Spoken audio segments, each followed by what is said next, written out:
Good morning to you. God bless you. Some of the stories of the Bible are really familiar to us, or are they? I want to bring you a word of encouragement about Noah today. Now, we see that Noah was a man that was faithful to God in a world that was totally corrupt. When God gave the instruction to Noah, it says that in Genesis 6 and 22, Noah had been told by God, go and build the ark. Noah went and he did exactly as God said. And in verse 6, Genesis 6 and 22, it says, Noah did this. He did all that God commanded him. Now God then tells him to get all the animals together. So Noah gets all of the animals together, and then the floods rage across the earth for 40 days and 40 nights. But Noah's there with his wife, with his brothers, and with his sons and with their wives.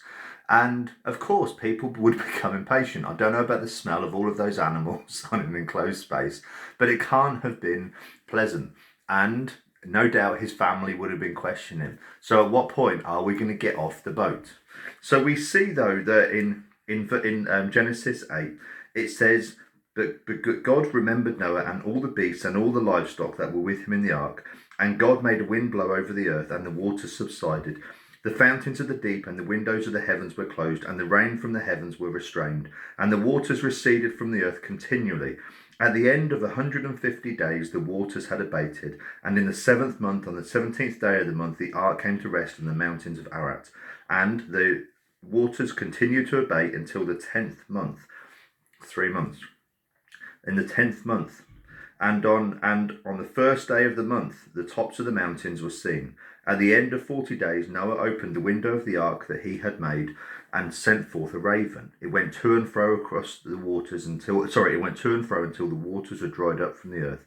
Then he sent forth a dove for him to see if the waters subsided from the face of the ground. But the dove found no place to set her foot, and she returned to him to the ark.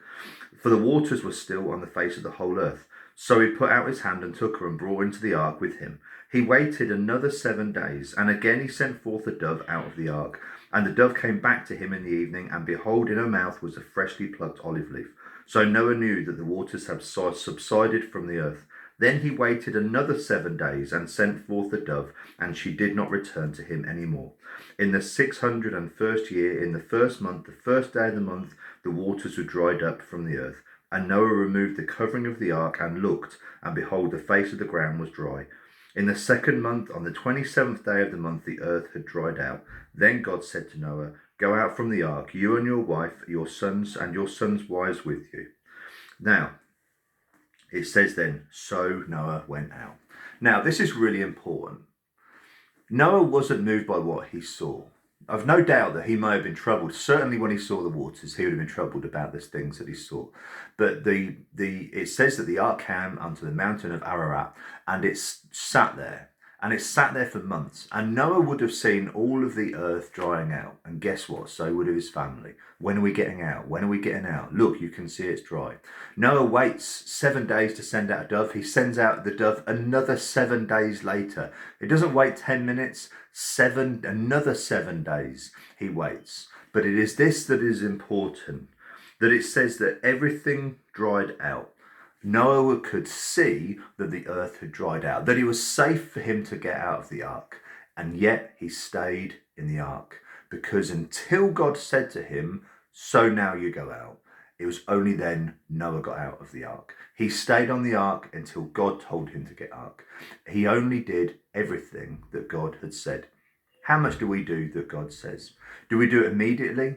And actually, do we do as Noah did? God said, build the ark. Noah immediately built the ark. Well, that's easy, surely.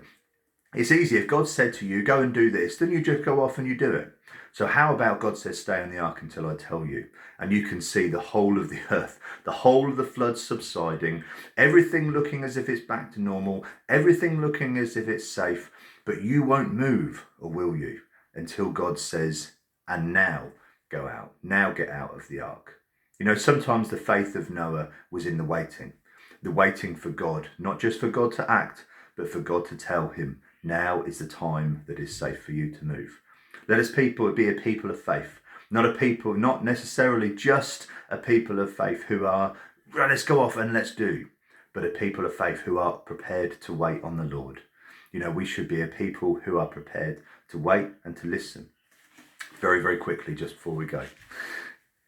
I want to say to you, the world had its own beat. Sometimes it's like listening to sort of modern jazz music. The timing is up and down and it's all over the place. First it's slow, then it's fast, then it's slow, then it's fast.